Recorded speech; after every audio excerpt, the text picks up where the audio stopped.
Have you ever looked at a big company and wondered what's really going on behind the scenes? Beyond the slick ads and the shiny storefronts? Well, today we're going to pull back that curtain. We're learning how to give any business a proper financial health checkup. Let's jump right in. So that's the big question, isn't it? Whether you're thinking about investing, maybe you work for a company, or you're just a curious customer, how can you really tell if a business is thriving or just, faking it till they make it? That's exactly what we're here to figure out. All right, first up, the company health checkup. Because to get the real story, you've got to look deeper than just the surface level stuff. We need to check its vital signs.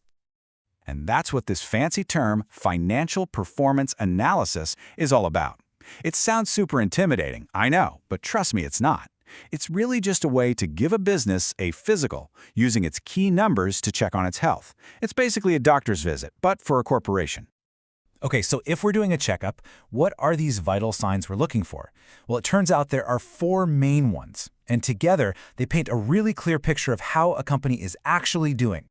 First, and this is the one everyone thinks of, is profitability. The question is simple. Is the company actually making money? I mean, huge sales numbers are great, but if none of that is turning into actual profit after all the bills are paid, that is a massive red flag. Next up, we've got liquidity. This is all about the here and now. Does the company have enough cash on hand or stuff it can sell quickly to pay its bills that are due right now? Things like payroll, rent, paying suppliers. You'd be shocked how many businesses fail simply because they can't manage this. Then there's solvency. Now, if liquidity is about surviving the week, solvency is about surviving for years to come. It looks at a company's ability to handle its long-term debts. Is this business built to last, or is it just drowning in debt that's going to catch up with it eventually? And number 4 is efficiency. This one's fascinating. It tells us how good a company is at using what it's got, its buildings, its inventory, its cash, to actually make sales. A healthy company isn't just big, it's smart. It gets the most bang for its buck from its resources. Now, these aren't just vague ideas. We have specific tools to measure them, called financial ratios. For instance, the current ratio checks liquidity. The debt-to-equity ratio digs into solvency. And something called return on assets, or ROA, tells you about efficiency. These are the actual instruments in our financial doctor's bag. But here's the thing. A number all by itself doesn't really tell you much. Is a 2-to-1 current ratio good? Bad? Who knows? To make sense of it, you need context. You have to compare it to something. And that's where this powerful idea of benchmarking comes into play.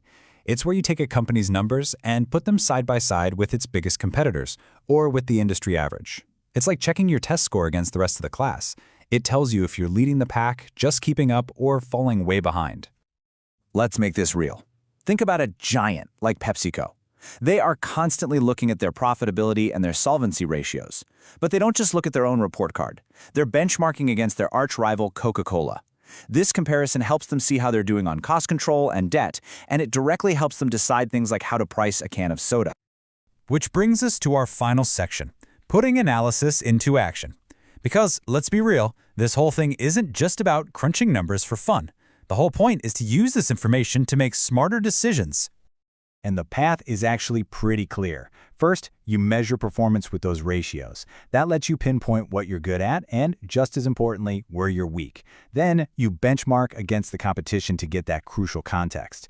And all of that leads to the final, most important step, making smart, strategic decisions that are backed by actual data.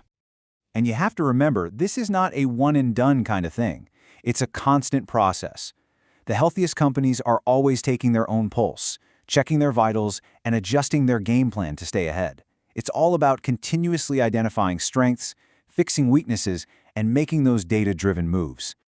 So the next time you look at one of your favorite brands, think about those 4 vital signs. Is it profitable? How's its liquidity? Is it built to last? Is it solvent? And is it efficient with what it has? Now you have the tools to look past the brand name and see what's really going on inside. So which of your favorite brands is actually healthier than you think?